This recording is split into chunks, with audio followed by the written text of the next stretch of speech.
Looking back on the day, Lizzie realized she should have stayed in bed and called in sick to work.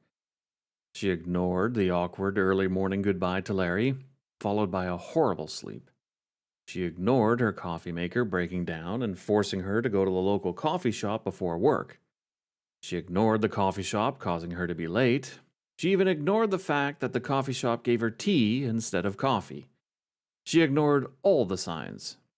Truthfully, later on in the day, she realized she ignored everything in a feeble attempt to not let last night's debacle affect her. Sherry wants your documentation, a voice behind the nurse's desk said as Lizzie dumped her tea into the nearest garbage can. Lizzie sighed. Shit, I forgot about that.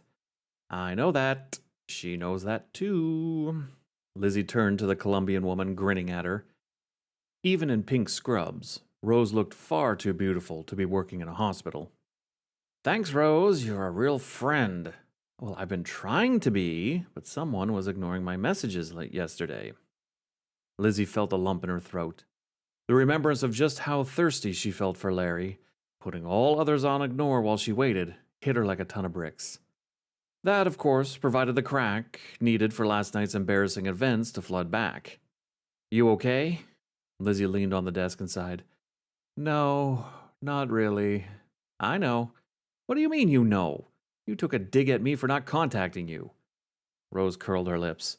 Lizzie's eyes went wide. You're curling your lip. What happened?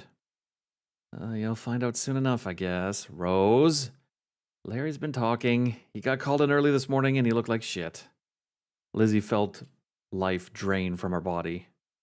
Oh no. To be fair to him, it's not like he told the entire hospital. He told the wrong person who's telling the entire hospital. And what the fuck is he telling people? Lizzie said, feeling her anger grow with every passing second. Oh, you don't want to hear. Rose, I'm going to hear it. Either from you or some asshole housekeeper with a snicker in their voice. Whew, he said you freaked out. That you didn't know what you wanted and you were really weird. And that he left because you were too weird. And? Rose curled her lip again. Rose? That you were into freaky stuff that make him feel uncomfortable, and then you made fun of him for it. Of all the... I'm going to castrate him right in front of those healthcare aid students. Hold tight, Lizzie said, getting to her feet and feeling rage boil and bubble in her blood. Lizzie, don't do anything stupid, Rose said. I already did, Lizzie said, and it turns out he couldn't even get the job done, and now he's taking it out on me instead of reflecting on his fragile little ego. Rose leaped from her seat and grabbed Lizzie. Liz, seriously, don't. Why? Why does he get to spread shit about me and I'm not allowed to fight back? Rose shrugged. It's different when it comes from a woman like that. Oh, that's your conservative upbringing speaking. Hey, that's a low one. No half-chub bag of shit blowing hot air on how they can satisfy me is going to ruin my name around here. I even had to talk him down from crying twice after, and he's going to... Liz. Rose grabbed Lizzie by the shoulders and shook her. I'm going to ignore comments on how you just compared me to my mother because you're mad. And I get that. But you're a nurse. You slept with a healthcare aide.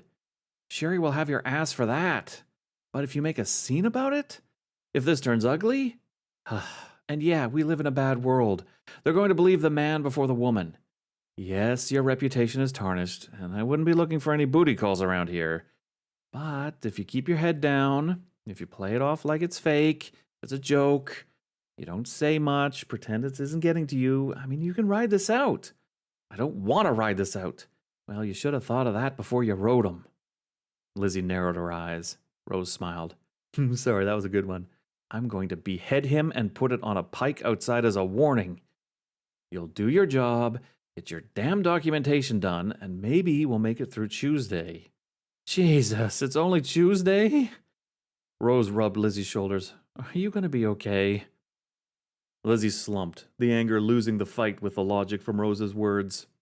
No, but you're right. You shouldn't be right.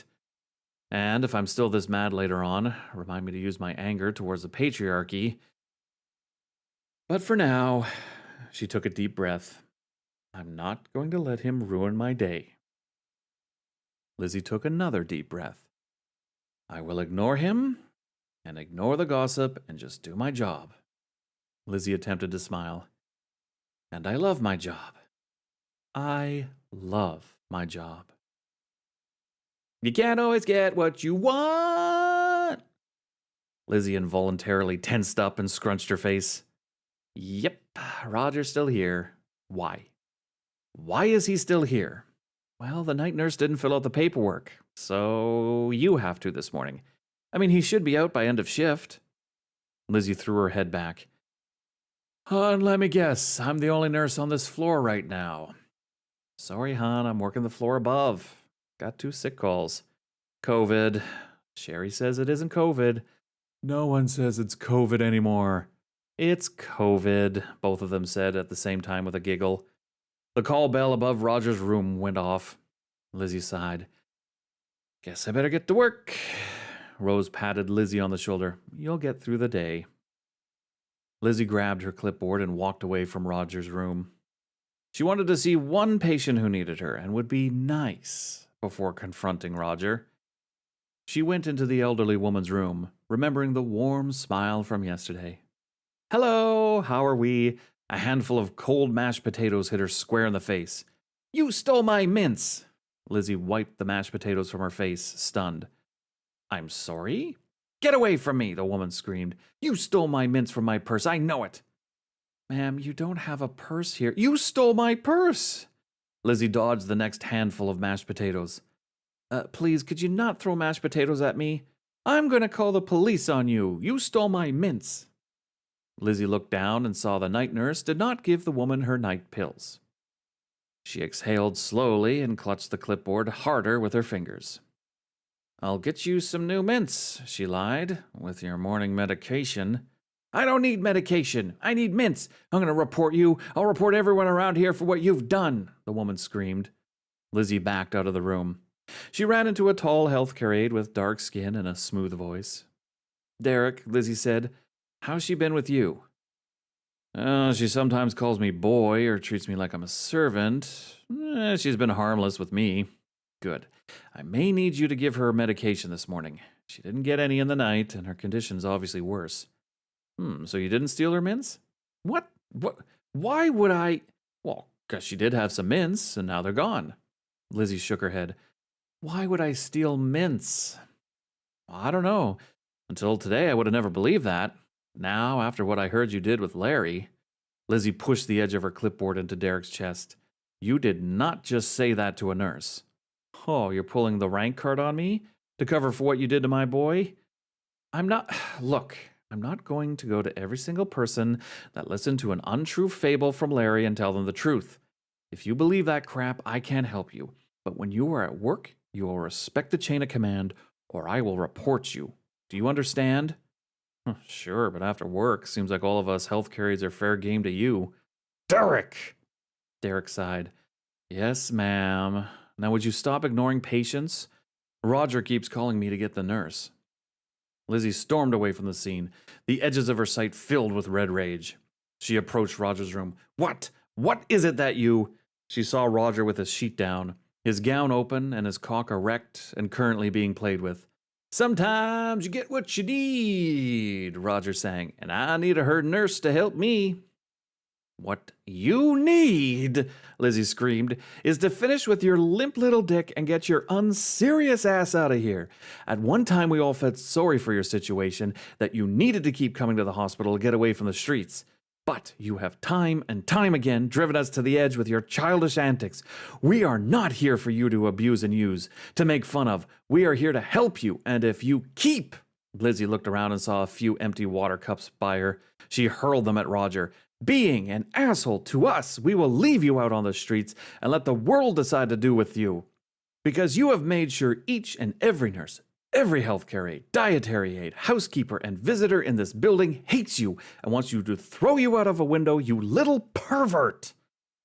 She finished her rant, flustered, red-faced, and sweating. She also realized every other sound down the hallway ceased. She looked around out of the corner of her eyes to see every person, frozen, staring at her.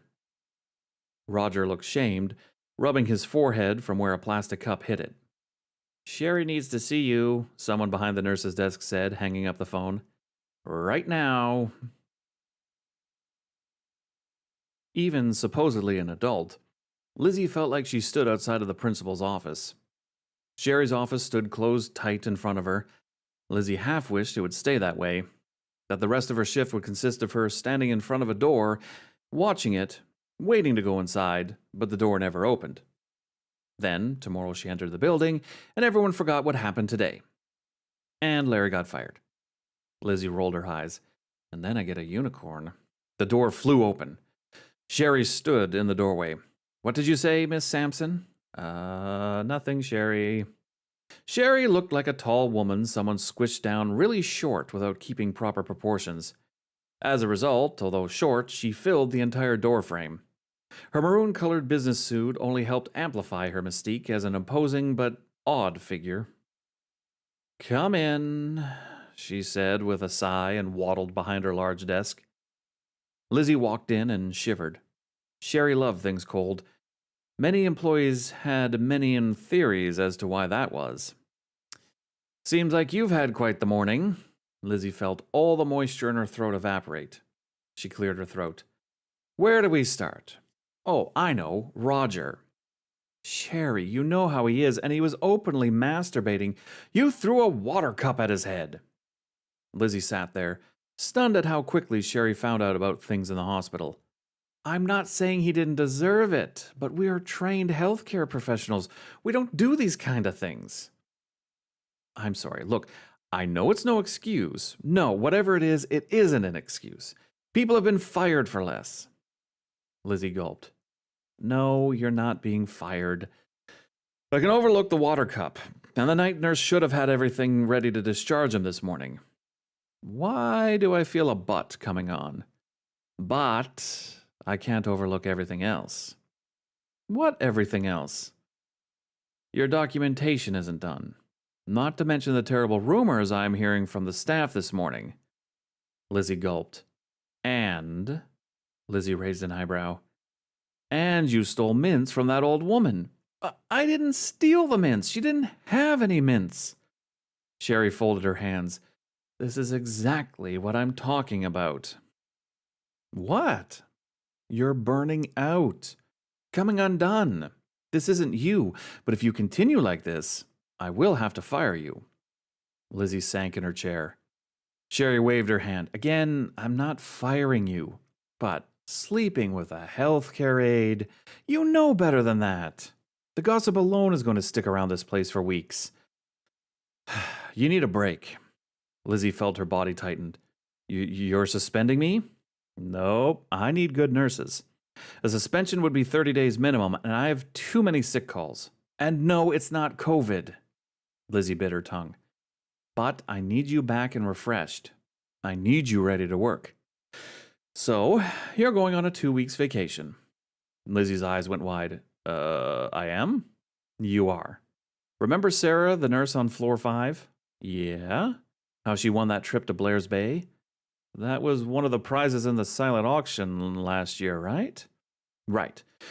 Well, she burnt out a few weeks later. I remember hearing about it, and she never collected. It expires at the end of the year, and we just never got around to redrawing for the prize.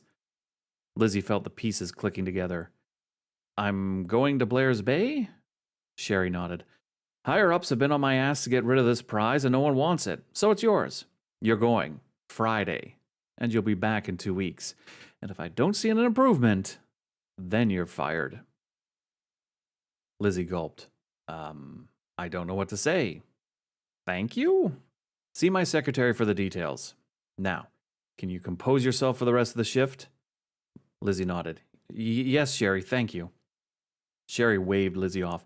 Don't thank me. Go get your head screwed on right, and get your documentation in by the end of the shift. Lizzie nodded and left the room, confused. A vacation, she muttered to herself. A vacation no one wanted. She paused at the open elevator doors with a new thought. How good of a vacation will this be for me if no one wanted it?